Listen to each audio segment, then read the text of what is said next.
వేదాంత దీపంలో ద్వితీయాధ్యాయంలోని చతుర్థ పాదంలో ప్రాణోత్పత్త్యధికరణంతో ఆరంభమవుతోంది. ఈ ప్రాణోత్పత్త్యధికరణంలో మామూలుగా ఇక్కడ ఏ విధంగా అయితే సంశయం చెప్పటం, పూర్వపక్షం చెప్పటం, మరలా సిద్ధాంతం చేయటం ఉంటుందో ఆ విధంలో అది కూడా సంగ్రహంగా చక్కగా వస్తుంటుంది. తథా ప్రాణాః అంటే అదే విధంగా ప్రాణాలు కూడా, అంటే ఎలా అయితే జీవాత్మ అన్నవాడు పుడుతున్నాడో అట్లాగే ఇంద్రియాలు ఇవన్నీ కూడాను ఆకాశము ఇంద్రియములు అనేవి కూడా జీవాత్మలాగానే పుడుస్తున్నాయి, ఉదయిస్తున్న అంటే పుడుతున్నాయా లేదా, ఇక్కడ ఆ విషయం మీద సందేహం వచ్చింది అని అంటున్నారు. కిం జీవవత్ ఇంద్రియాణి అపి న ఉత్పద్యంతే ఉత వేదాదివత్ ఉత్పద్యంతే ఇది సంశయ. వలే ఇంద్రియాలు కూడాను ఉత్పత్తి కావటం లేదా అంటే జీవాత్మకు పుట్టుక లేదన్నారు కదా, మరి జీవాత్మకు పుట్టుక లేనప్పుడు ఇంద్రియాలకు కూడా పుట్టుక లేదా అయితే, లేక వేదాదివత్ ఉత్పద్యంతే మరి ఆకాశము ఇత్యాదన్నీ కూడా ఉత్పన్నమవుతున్నాయి అన్నారు కదా, ఆత్మ ఆకాశ సంభూత ఆకాశాద్ వాయు అని. అలాగే పంచభూతాలు ఎట్లయితే ఉత్పత్తి అవుతున్నాయో అదే విధంగా ప్రాణాలు కూడా ఉత్పత్తి అవుతున్నాయా అని చెప్పి సంశయం. నా ఉత్పద్యంతే ఇది పూర్వపక్ష, ఉత్పత్తి కావటం లేదు అని పూర్వపక్షం చేస్తున్నారు.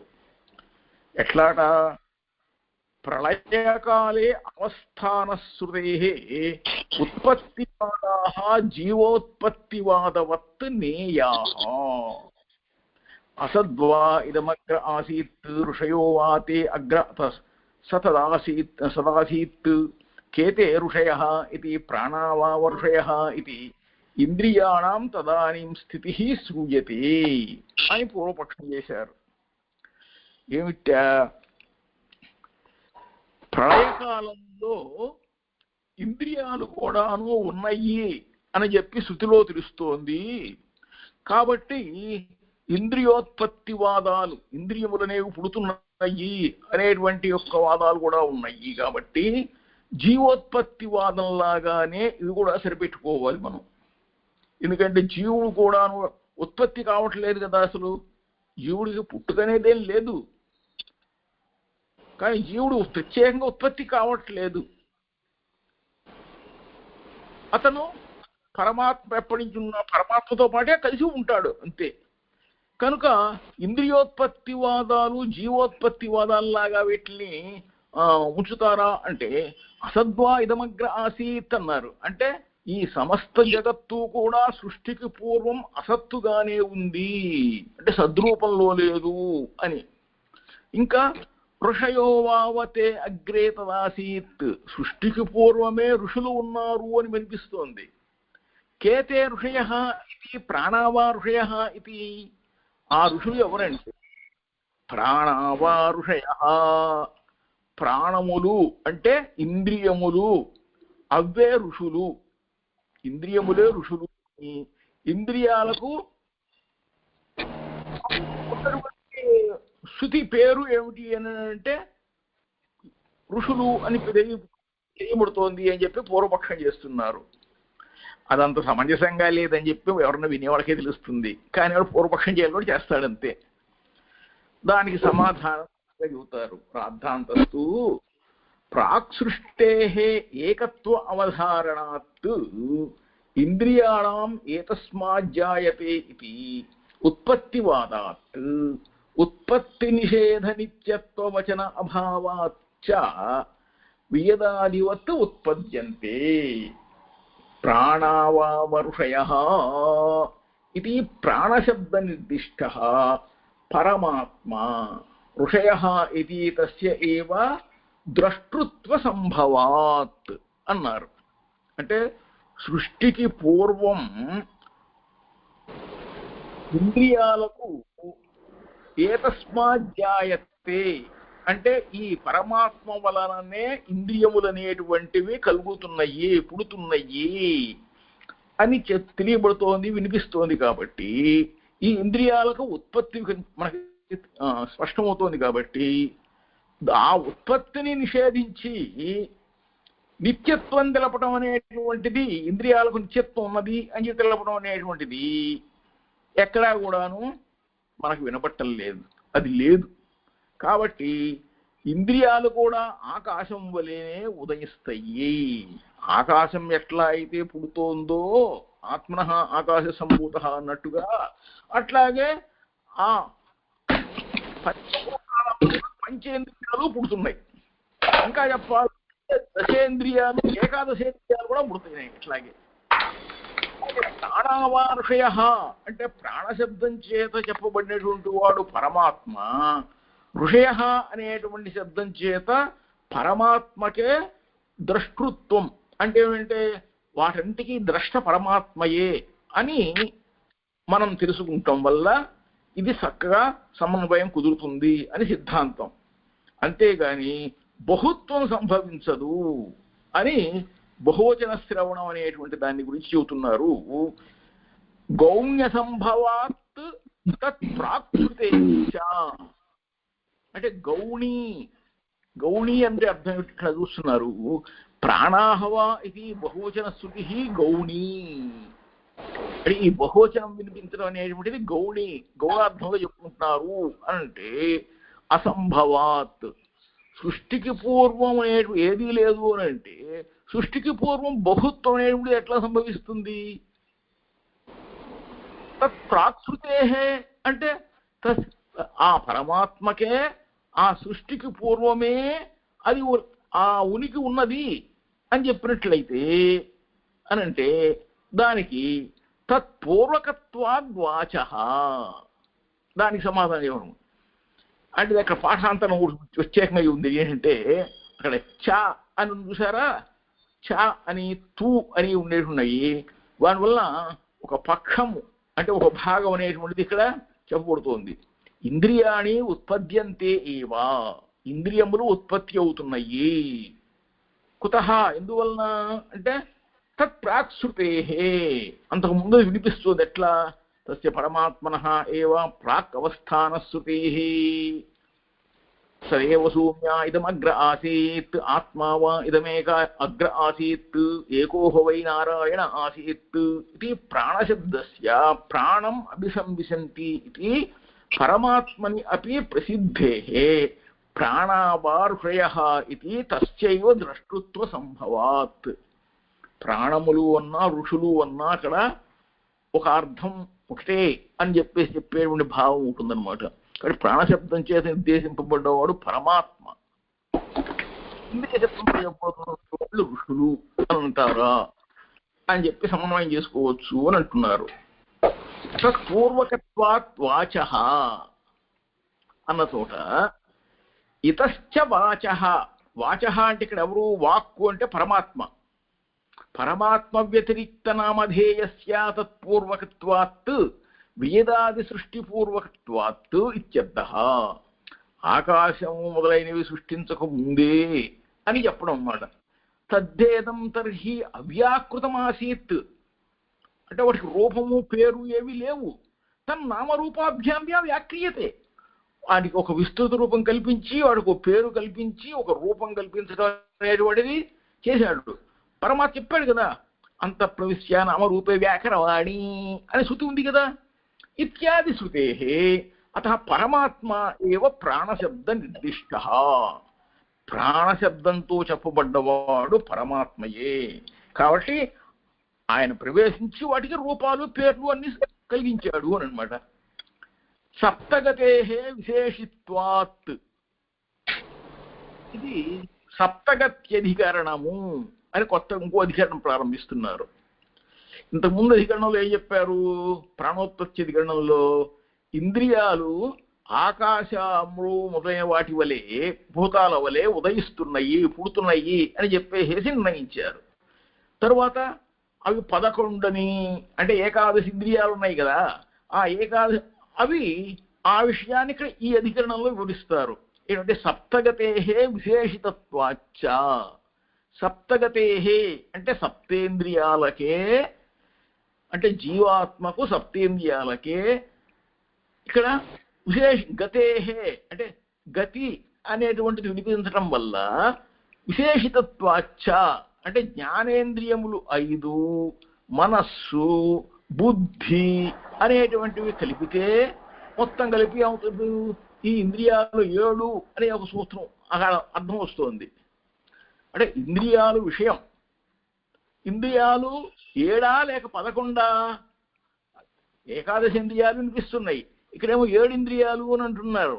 ఏది కరెక్టు అని చెప్పి సందేహంగా ఉంది అని చెప్పని అన్నాడు అనమాట.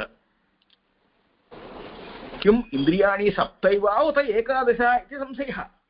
అంటే సప్తైవా ఇది పూర్వపక్ష, 7 అని చెప్పి పూర్వపక్షం. ఏది కాదో అదే చెబుతాడు ముందు పూర్వపక్ష అన్నవాడు.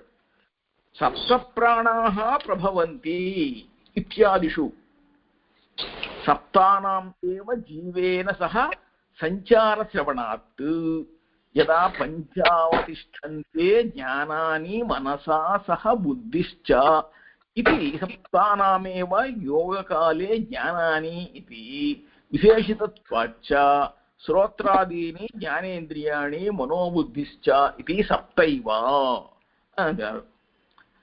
ఈ ఇంద్రియాలు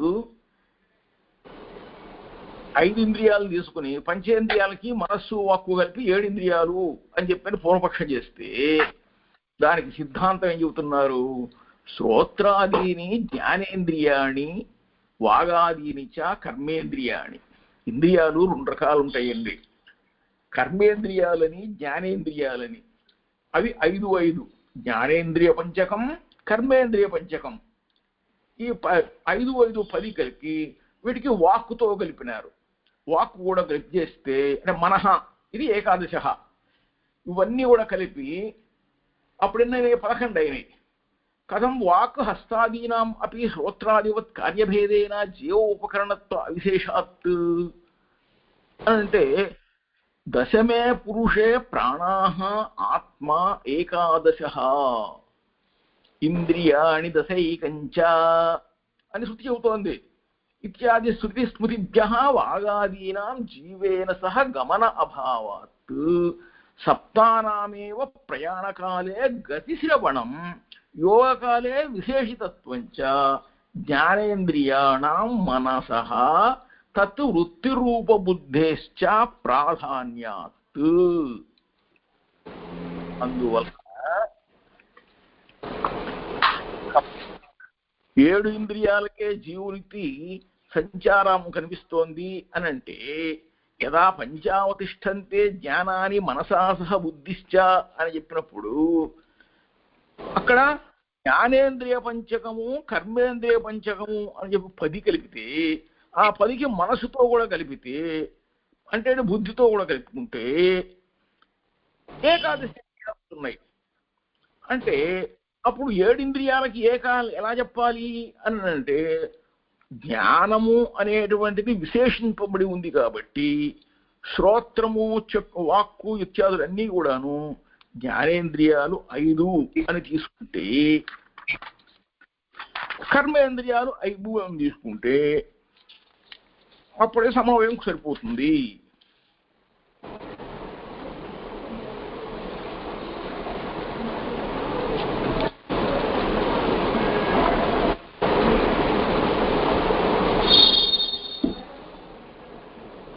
సూత్రార్థస్తు సప్తగతేః విశేషితత్వాచ్చ సప్తానామేవ గతిశ్రవణాత్ జ్ఞానాని పంచ మనోబుద్ధిశ్చ ఇది విశేషితత్వాచ్చ తాని సప్తైవ అంటే దానికి మరలా సూత్రం చెబుతున్నారు బ్రహ్మసూత్రం. హస్తాదయః తు అతో న ఏవం హస్తాదయస్తు స్థితః అతః నైవం అని అన్నమాట. అంటే ఇది సిద్ధాంత ఏంటంటే హస్తాదయస్తు అన్నారు. హస్తాదయస్తు అంటే హస్తము వాక్కు మొదలైనటువంటి కర్మేంద్రియాలు ఏవైతే ఉన్నాయో ఇవన్నీ కూడాను స్థితే అంటే శరీరంలో శరీర స్థితే శరీరంలో ఉండగా శరీరంతో ఉత్పత్తి వినాశం కలుగుతున్నాయి. శరీరం నశించిపోతే ఇవి నశించిపోతాయి. కాబట్టి అవి ఉపకారాలుగా ఉంటాయి అన్నమాట. కాబట్టి శ్రోత్రాది ఇంద్రియ జ్ఞానాలు అంటే జ్ఞానేంద్రియాలు, మనస్సు, ఇవి జీవాత్మతో శరీరం వెంబడ పైకి వెళుతున్నాయి అన్నమాట. జీవాత్మ సహా ఇవి సప్తేంద్రియాలు కూడా వెంట వెళుతున్నాయి అతనికి. కాబట్టి శ్రోత్రాది జ్ఞానేంద్రియాలకి కూడా జ్ఞానేంద్రియాలకి వైశిష్ట్యం ఉంది కర్మేంద్రియాల కంటే. కాబట్టి మనస్సుతో కలిపి ఏకాదశేంద్రియాలే. అందువలన సప్తేంద్రియాలు అనేటువంటిది కాదు అని చెప్పని అంటారు అన్నమాట. ప్రాణాణుత్వాధికరణం తర్వాత ప్రాణానికి కూడా అణుత్వం ఉందా అంటే జీవుడికి ఎట్టయితే అణుత్వం ఉందో ప్రాణానికి కూడా అట్లాగే అణుత్వం ఉన్నది. అణురూపంలో ఉండేది ప్రాణం అన్నమాట. దాన్ని అణు అనవహారుగా ఉకారం అనవశ్చ అన్నారు. అనవశ్చ అంటే ఇంద్రియాణి కిం సర్వగతాని ఉత అణుపరిమాణాన్ని. ఇంద్రియాలు అనేటువంటివి శరీరం అంతా కూడాను ఆవహించి ఉంటాయా లేక అనురూపంలో ఉంటాయా అని సంశయం. సర్వగతాని ఇది పూర్వపక్ష. మనకి ఈ పూర్వపక్షం వల్ల బెనిఫిట్ ఏమిటంటే ఏది కాదో అది చెబుతుంటాడు అప్పుడు, కాబట్టి వాడు చెప్పే సరి కాదు అని. పూర్వపక్షంలో ఏది కాదో దాని ముందు చెప్పేస్తాడు వాడు. కానీ సర్వగత అని శరీరంలో అంతా కూడాను ఇంద్రియాలు పూర్తిగా ఉంటాయి. ఏనుగుకి ఎంత ఉందంటే ఏనుగంత ఇంద్రియం ఉందిట, అట్లాగే మరి చీమకి చీమంత ఇంద్రియం ఉంటుంది అన్నట్టుగా వాళ్ళు శరీరం అంతా ఉంటుంది ఇంద్రియము అని పూర్వపక్షం చేశాడు. ఎట్లా అంటే ఏతే సర్వ ఏవ సమాహ సర్వే అనంతాహ ఇది ప్రాణానాం ఆనంత్య శ్రవణాత్ అని అంటాడు. అంటే సకల ఇంద్రియాలు అన్నీ కూడా సమంగానే ఉంటాయి కాబట్టి, అన్నీ కూడాను అనంతం కాబట్టి, అనంతాన్ని లెక్కలేనని ఉన్నాయి కాబట్టి ఈ ఇంద్రియములకి ఆనంత్యం చెప్పారు. అంటే ఏంటి? లెక్కలేనన్ని అనంతము అని చెప్పటం వల్ల అది శృతి చెబుతోంది కదా. కాబట్టి సర్వగతములే, అనంతము, అంతటా ఇంద్రియములు ఉన్నాయి. పరమాత్మ ఎట్లా అయితే సర్వాత్మో అట్లాగే ఇంద్రియాలు కూడాను అంతటా ఉన్నాయి అని చెప్పేసి చెబుతోంది. కాబట్టి సర్వగతములువి అణురూపం కాదు అని చెప్పేసి పూర్వపక్షం చేస్తారు. దానికి సమాధానం ఎట్లా చెబుతారు? ప్రాణం ఉత్క్రామంతం సర్వే ప్రాణా ఉత్క్రామంతి. సర్వే ప్రాణా ఉత్క్రామంతి అంటే జీవాత్మ శరీరం వదిలి బయటకు వెళుతున్నప్పుడు, పైకి వెళుతున్నప్పుడు అతని శరీరంలో ఉన్న ఇంద్రియాలు కూడా అతని వెంట వెళుతున్నాయి అనేటువంటి శృతి వలన అవి అణురూపంలో పరిమితంగా ఉంటాయి. కాబట్టే అనురూపుడైన జీవుడు ఎట్టా వెళుతున్నాడో అనురూపములైనటువంటి ఇంద్రియాలు కూడా అతను వెంట వెళుతుంటాయి. కాబట్టి అక్కడ ఒక చోట ఉంటే అది కనిపిస్తుందా అని అంటే అనురూపంలో అసలు కనిపిస్తుంది కదా. కానీ అనంత్య శృతి అనేటువంటిది ఎందుకు అనంత్యం అని అన్నారు అంటే స్థుతి కొరకు చెప్పారు. కానీ అథయోహ వై తాను అనంతానుప్రాప్తే తాను అనంతా ఉపాస్తే అని అంటే ఎప్పుడైతే ఆ ఇంద్రియాలు అనంతాలుగా ఉపాసిస్తామో అప్పుడు ఉపాసనకి విధింపబడతాయి అవి అని దాన్ని వైశిష్ట్యం తెలియజేయడం కోసం, ఉపాసన ఫలం యొక్క బాహుళ్యాన్ని తెలియజేయడం కోసం అలా చెప్పబడింది అని చెప్పి సిద్ధాంతం చేశారన్నమాట. అడిగాను ఇక్కడ ఈ 274వ సూత్రం అనవశ్య దగ్గర ఇంద్రియానికి సర్వగతాని ఉత అణుపరిమాణాన్ని ఇది సంశయ, సర్వగతాని ఇది పూర్వపక్ష, ఏతే ఏవ సమా సర్వే అనంత ఇది ప్రాణానాం ఆనంత్య శ్రవణాత్. రాద్ధాంతస్తు ప్రాణం అనుత్క్రామంతం సర్వే ప్రాణ అనుత్క్రామంతి అనుంది. ఇది దాంట్లో దేవరారేమో ఉత్క్రామంతం అని చెప్పారు. దేవరారు చెప్పింది కరెక్ట్ ఉంటుంది. మరి ఇక్కడ ఇది పొరపాటు ఏమైనా? ఉత్క్రామంతం అంటే రెండు ఒకటేనా? కాదు కదా. ఉత్క్రామంతి అని అంటేనేమో బయటకు వస్తున్నాయి, వెళ్ళిపోతున్నాయి అని. అవును, అనుత్క్రామంతి దానికి నెగిటివ్ కదా. దాన్ని చూడండి, ఇది వాయస్నేయోపనిషత్తులో తత ఏతే సర్వ ఏవ సమాహ సర్వే అనంత ఇది ఆనంత్య శ్రవణాత్తు విభుత్వం ప్రాణానాం ఇది ప్రాప్తే అభిధీయతే అని అన్నారు. ఇంద్రియాలు అణుపరిమాణాలే అని చెబుతూ ఇక్కడ వాయస్నేయంలో చెప్పినట్టే ఈ ఇంద్రియాలన్నీ కూడా సమానంగా వ్యాప్తి కలిగి ఉన్నాయి. పైగా అనంతాలు అని అంటే అనంతాలు అయితే లెక్కలేనన్నీ పోతున్నాయి అని చెప్పాడు. కాబట్టి ఈ అనంత్యానికి అర్థం ఏమని తీసుకోవాలి? బహుసంఖ్యాకత్వం అనేది అర్థం తీసుకోవాలా, సర్వత్రా వ్యాప్య స్థిత అనే అర్థం తీసుకుంటారా? అంటే ఇంద్రియాలు అనంతము లెక్కలేనన్ని కాబట్టి అవి విభు పరిమాణములు అని చెప్పి వాడు అంటున్నారు పూర్వపక్షం చేసేవాళ్ళు. ఇక్కడ సిద్ధాంతం ఏం చేశారంటే ప్రాణం అనూత్క్రామంతం సర్వే ప్రాణ అనూత్క్రామంతి అంటే ఈ జీవాత్మతో కూడా శరీరంలోంచి ముఖ్య ప్రాణములతో కూడా సర్వేంద్రియాలు బయటకు వెళుతున్నాయి అనడం చేత ఇంద్రియాలు అనేటువంటి ఏవి కనిపించడం లేదు కదా. కాబట్టి అవి అణుపరిమాణమే అనటం యుక్తం అని చెప్పి సిద్ధాంతం చేస్తున్నారు. అనుత్క్రమంతే బయటికి వెళ్ళిపోవడం అంతే కదా. అంతే, ఇందులోంచి బయటికి వెళ్ళిపోయాం. అసలు నీకు కనిపించనివి ఎట్టా వస్తున్నాయో అలా వెళ్తుంది, మనకేం తెలుస్తుంది? ఉత్క్రామంతికి అనుత్క్రామంతికి తేడా ఏంటి స్వామి? ఉత్క్రామంతి అంటే బయటకు వెళుతున్నాయి, వచ్చేటప్పుడు శరీరంలో ప్రవేశించేటప్పుడు జీవుడు ప్రవేశిస్తాడు కదా శరీరంలో. అవును, అప్పుడు అంతే, వెళ్ళేటప్పుడు అంతే. అంటే జీవుడితోనే కూడి ఉంటాయి ఇంద్రియాలు కూడా అన్నట్టుగా.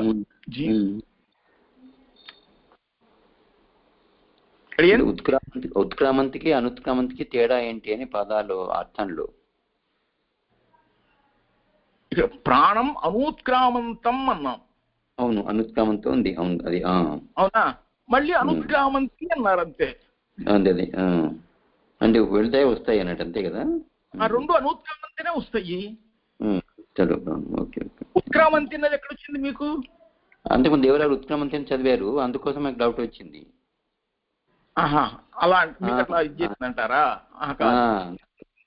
లేదు లేదు, ప్రాణం అనూత్క్రామంతం సర్వే ప్రాణం అనూత్క్రామంతి అన్నమాట. ఉత్క్రమణము అనూత్క్రమణము అనేటువంటి రెండు తెలిస్తేనే కదా. అవునవునవును, కరెక్టేగా స్వామి? సరేనండి, సరిపోయిందండి. కాబట్టి ఇంద్రియాలు అనేటువంటివి కనిపించవు. కాబట్టి ఎట్లా అయితే అనురూపమైన జీవుడు కనిపించడో ఇంద్రియాలు కనిపించవు అని అన్నమాట. అంటే అధయోహై తాన్ అనంతాను ఉపాస్తే అన్నారు. ఉపాస్తే అంటే అక్కడ ఆ ఇంద్రియాలు అనంతాలుగా ఉపాసిస్తున్నాడు అంటే అనంత అన్న శబ్దానికి అర్థం ఏమిటి? ఇక్కడ లెక్కలేనన్ని అనే అర్థం, బహుత్వార్థం తీసుకోవాలి. కానీ అనంతము అని అంటే సత్యజ్ఞానం అనంతం బ్రహ్మ అంటే సర్వత్ర వ్యాప్య స్థిత అని చెప్పి విస్తృత రూపం కాదు కదా. అవును, ఆ శృతివాక్యానికి అర్థం ఎట్లా తీసుకోవాలంటే ఇది ఉపాసనా ప్రకరణం కాబట్టి ఇది ఉపాస్యంగానే తీసుకోవాలి అని చెప్పుకుంటే అసలు విభు అనేటువంటి యొక్క ప్రసక్తే లేదు కదా. విభు అంటే సర్వత్ర వ్యాప్య స్థితత్వం అనేటువంటి ప్రసక్తే లేదు కదా అనంత శబ్దానికి అని అర్థం వస్తుంది అన్నమాట. అంటే శ్రేష్టశ్చ అన్నారు తర్వాత సూత్రం చూడండి. శ్రేష్టశ్చ, శ్రేష్టశ్చ అంటే ముఖ్య ప్రాణము అనేటువంటిది ఉత్పన్నమవుతోంది అంటే శ్రేష్టమైనటువంటి ప్రాణం, అది శ్రేష్టమైంది, ఉదయిస్తుంది. అధిక అంటే ఎట్లాగూ అని అంటే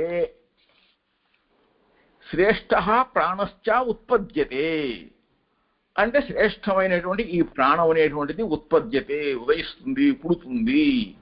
నా అత్ర న్యాయ అతిదేశ అధిక ఆశంక అభావాత్ పృథక్ యోగకరణం ఉత్తరచింతార్థం శ్రేష్ట పంచవృత్తి ప్రాణ ప్రాణశ్రైష్ట్యం తు ప్రాణ సంవాదే తస్య శ్రైష్ట్య అభిధానాత్.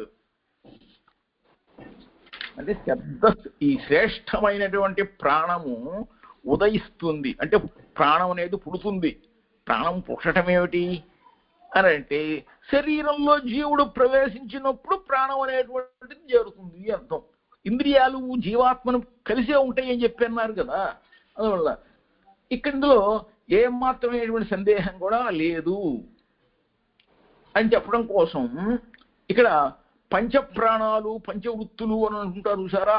ప్రాణాలు పంచ అయినట్టయితే మరి ఇది ఎట్లా అంటే ప్రాణ సంవాదంలో ఇదంతా కూడా శ్రేష్టమే సంభవమే అని చెప్తుందో ఈ యొక్క ప్రాణాణుత్వాధికరణం అనేటువంటి సిద్ధిస్తుంది అనమాట.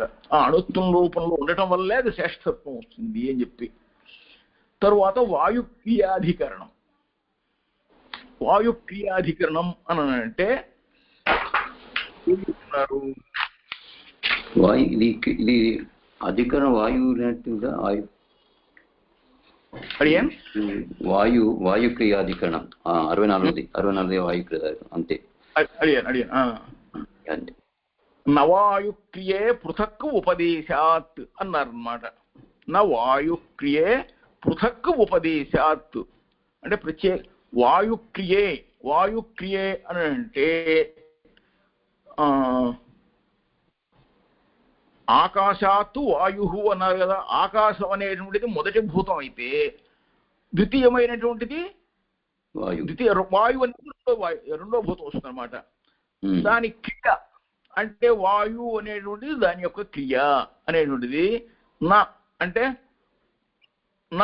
ఏంటంటే ముఖ్యమైనటువంటి ప్రాణం కాదు. ఎందుకని అంటే పృథక్ ఉపదేశాత్ ప్రాణో జాయతే అని చెప్పి ప్రాణము అనేటువంటిది ప్రత్యేకంగా పుడుతోంది అని చెబుతున్నారు కదా.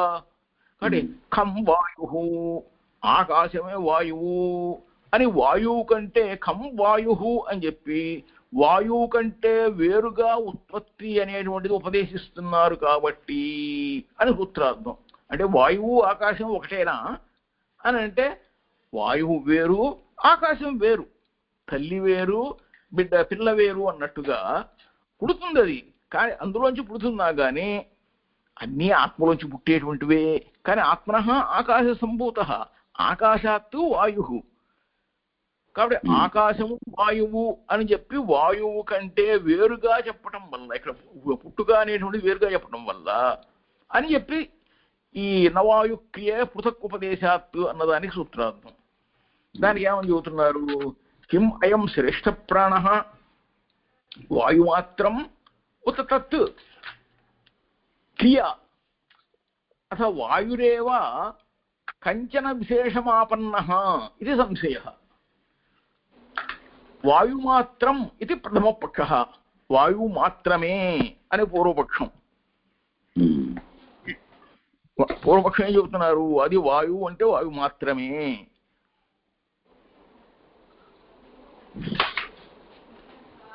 అంటే ప్రథమపక్ష మళ్ళీ అక్కడ అందులో కూడా ప్రథమపక్ష అంటే మొదటి పక్షం ఏముంటున్నారు?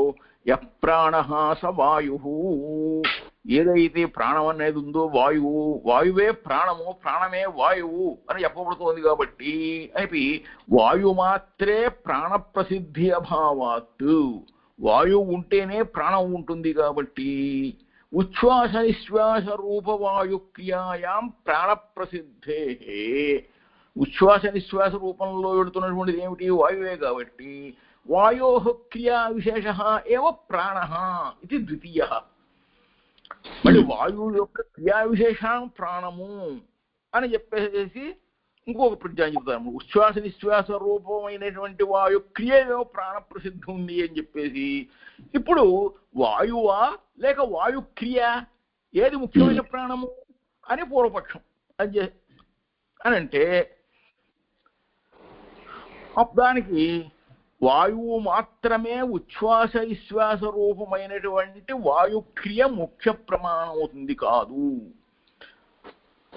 మరి ఏమిటి అని అంటే దానికి దేహధారణ అనేటువంటి తీసుకుంటారు అన్నమాట.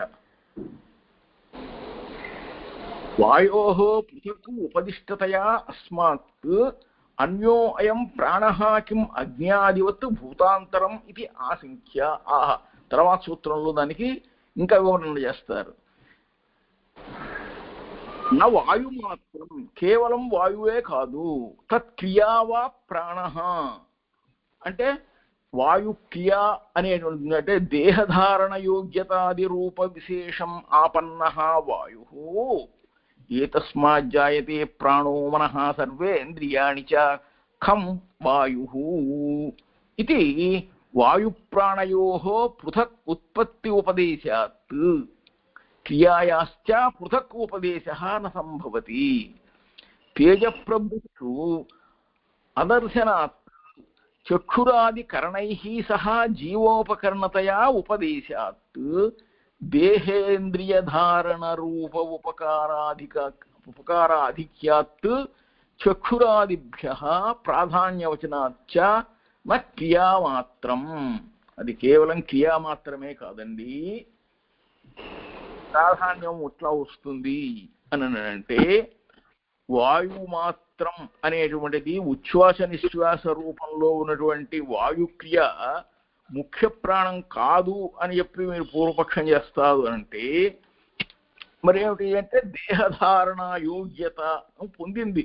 వాయు విశేషం అంటే దేహము అనేటువంటిది అలా నిలబడాలంటే, శరీరం అనేటువంటిది అలా నిలబడాలంటే దానికి యోగ్యత ఏమిటి?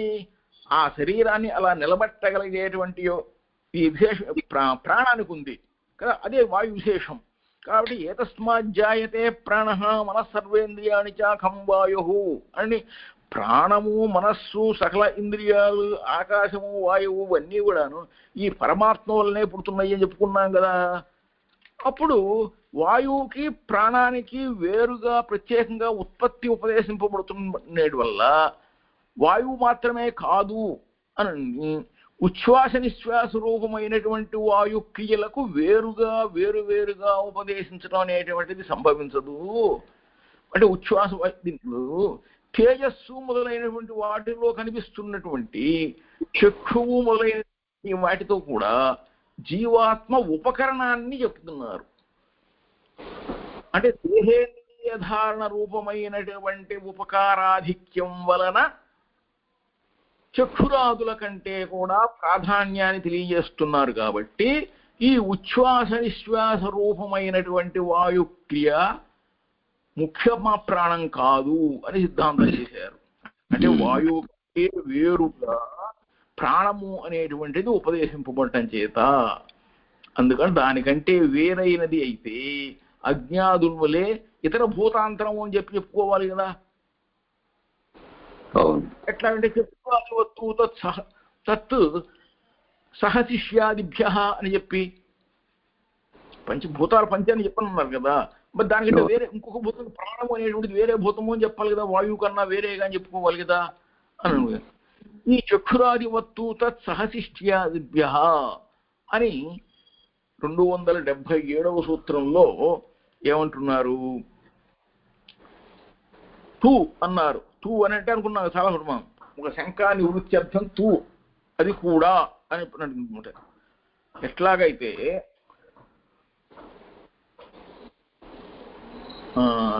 277 ప్రాణః న ఆకాశాదివత్ భూతాంతరం. ప్రాణము అనేటువంటిది ఆకాశం వలె వేరే ఒక భూతం కాదు.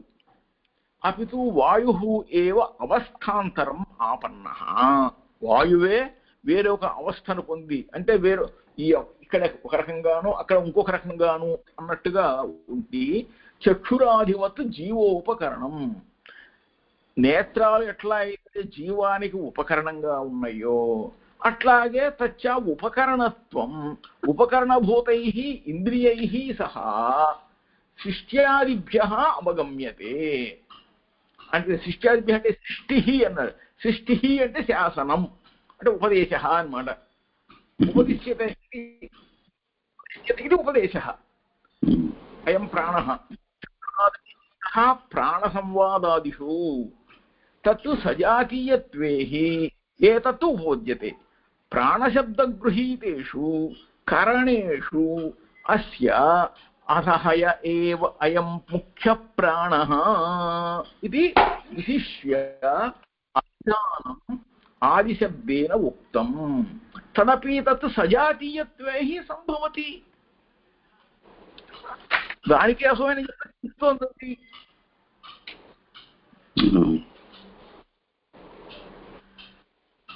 అంటే ఏవాయం ప్రాణ, ఈ ప్రాణం అనేటువంటిది శ్రేష్టమైనది అని చెప్పి అది సజాతీయంగానే ఉంది అని, సజాతీయంగా ఉంటేనే కదా అది సంభవించేటువంటిది. వాయువుకి ప్రాణంకి అని చెప్పాలంటే వాయువే ప్రాణంలాగా శ్రేష్టమైనటువంటిది అని సంభవిస్తుంది. ప్రాణానికి వాయువుకి సంబంధం లేకపోతే అసలు అది ఎట్లా సంభవిస్తుంది? అకరణత్వాచ్చాన దోషస్తథాహి దర్శయతి అంటున్నారు. అంటే అకరణత్వాత్, అకరణత్వాత్ అంటే కరణం క్రియా అకరణత్వం, కరణం క్రియ, అకరణత్వం క్రియారహితత్వం. అక్రియత్వాత్ అస్య ప్రాణస్య జీవం ప్రతి ఉపకార విశేష రూప క్రియారహితత్వాచ్చ యో దోషః ఉద్భావ్యతే సహ నాస్తి. యతః ఉపకార విశేష రూపాం శరీర ఇంద్రియ ధారణాత్మక క్రియాం దర్శయతి శృతి. యస్మిన్ ఉత్క్రాంతే ఇదం శరీరం పాపిష్ఠతరం ఇవ దృశ్యతే సవ శ్రేష్ఠః ఇత్యుక్త్వా వాగాది ముఖ్య ప్రాణపర్యంతాని కరణాని ప్రత్యేకం అభిధాయ ప్రాణ ఉత్క్రమణే శరీర ఇంద్రియ శైథిల్య అభిధానాత్ అంటున్నారు. అంటే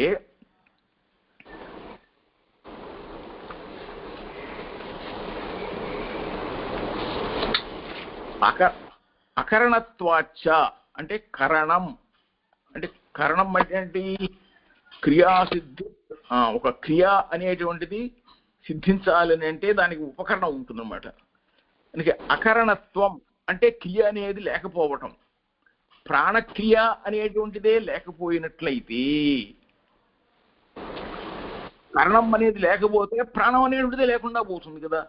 అంటే ప్రాణానికి జీవాత్మను గురించి ఇక్కడ ఉపకరిస్తోంది అని చెప్పి, అంతేగా ప్రాణం దానికి క్రియ అనేటువంటిది లేదు అని అంటే కుదరదు. కాబట్టి దోష అయితే దోషం వస్తుందన్నదో ఆ దోషం ఇక్కడ లేదు, ఎందుకంటే ప్రాణమే వాయువు అన్నది. తదాహి శరీరేంద్రియ ధారణ రూప జీవాత్మ ప్రకారక క్రియ అనేటువంటిది ఒకటి జరుగుతోంది. శరీరంలో శరీరం ఎట్లయితే ఇంద్రియాలని ధరించి ఉన్నదో అదేవిధంగా ఈ జీవాత్మ అన్నవాడు కూడాను ఈ క్రియను కలిగి ఉన్నాడు, ప్రాణం అనేదాన్ని ధరించి ఉన్నాడు అని చెప్పి శృతి చూపిస్తోంది. ఎక్కడ అంటే చూస్తున్నారు, యస్మిన్ ఉత్క్రాంత ఇదం శరీరం పాపిష్ఠతరమివ దృశ్యతే స శ్రేష్ఠః.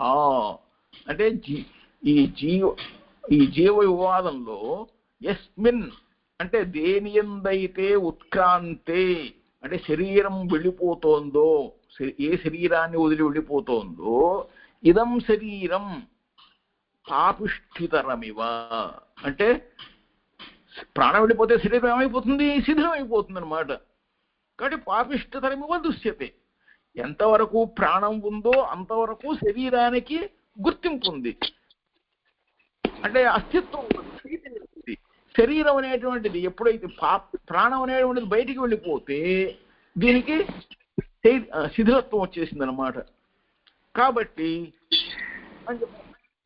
ప్రాణము అనేటువంటిది శ్రేష్టమైనది అని చెప్పుకుని వాక్కు దగ్గర నుండి ముఖ్యమైనటువంటి ప్రాణం వరకు కూడాను ఈ కరణాలుగా ఉపకరణాలుగా ప్రత్యేకంగా మనకి ఈ ప్రాణోత్క్రమణంలో శరీర శైథిల్యాన్ని కూడా చెప్పడం చేత, అంటే ఎప్పుడైతే ప్రాణం అనేటువంటిది బయటకు పోతుందో అప్పుడు శరీరం శిథిలమైపోతుంది అని చెప్పడం చేత ముఖ్యమైనటువంటి ప్రాణానికి ఈ జీవాత్మ యొక్క విశేష ఉపకారత్వం, అంటే జీవాత్మ అన్న వాడికి అస్తిత్వం ఎలాగిస్తుంది అని అంటే ప్రాణము అనేటువంటి అని చెప్పి తెలుస్తున్నది. కాబట్టి ప్రాణాపానాది భేదం అంటే ప్రాణవాయువు అని అపానవాయువు అని ఇత్యాదులు భేదాలు కూడా 5 విధాలుగా ఉంది. ఇది ఒకే ప్రాణము అని చెబుతున్నాడు. పంచవృత్తిర్మనోవత్ వ్యపదిశ్యతే. ఈ విధంగా ఈ పంచవృత్తిర్మనో వత్తు వ్యపదిశ్యతే అని చెప్పి ఈ ప్రాణాది వృత్తి భేదం చేత, ప్రాణాది వృత్తి భేదం అంటే ప్రాణవాయువు అని అపానవాయువు అని ఇత్యాది ప్రదేశ భేదం చేత పంచవాయువుల్లో కూడాను పంచవిధ వాయువులుగా చెప్పబడుతున్నది ఇది. ఎట్లా అంటే మనస్సు ఒకటే కానీ వేరే వేరే చోట్ల ఉంటే దానికి వేరే శబ్దాల చేత చెప్పబడుతుంటుంది కదా. అలాగే ప్రాణం ఒకటే అయినా కానీ ప్రాణాపానాది శబ్దాల చేత కూడా చెప్పబడుతూ ఉంటుంది. నా ప్రాణం బాగుండలేదండి అంటుంటారు, నా ప్రాణం హాయిగా ఉందండి అంటుంటాడు. దీనికి కారణం ఏమిటి? అక్కడ ఉన్నది ఒకటే ప్రాణం, ఇక్కడ ఉన్నది ఒకటే ప్రాణం, కానీ ఇది వేరే ఇది అవస్థాంతరాలు పొందుతున్నట్టుగా చెప్పబడుతూ ఉంటుంది. కామ సంకల్ప అన్నారు అంటే కామము సంకల్పము అని ప్రారంభించి హ్రీద్భీర్ ఇచ్చేతత్ సర్వం మన ఏవా అంటే హ్రీహి అంటే లజ్జ సిగ్గు, ధీహి అంటే బుద్ధి, భీహి అంటే భయం. ఇత్యేతత్ సర్వం, ఇది సర్వం సమస్తం అపిచ మన ఏవా. ఎంత చక్కగా చెప్పారు చూడండి. సిగ్గు అనేది కానీ బుద్ధి అనేటువంటిది కానీ భయం అనేది కానీ ఈ సమస్తం కూడాను మనస్సే, మనస్సు యొక్క రూపాలే. కాబట్టి ఈ అపానము అనే దగ్గర పెట్టుకుని సమానము అనేటువంటి వరకు కూడాను పంచప్రాణాలతో కూడాను సర్వం ఏదైతే చెప్పడిందో ఏతత్ సర్వం ప్రాణ ఏవా. పంచవాయువులు కూడాను ప్రాణంలో అంతర్భాగాలే, ప్రాణమే అని చెప్పి పంచవృత్తి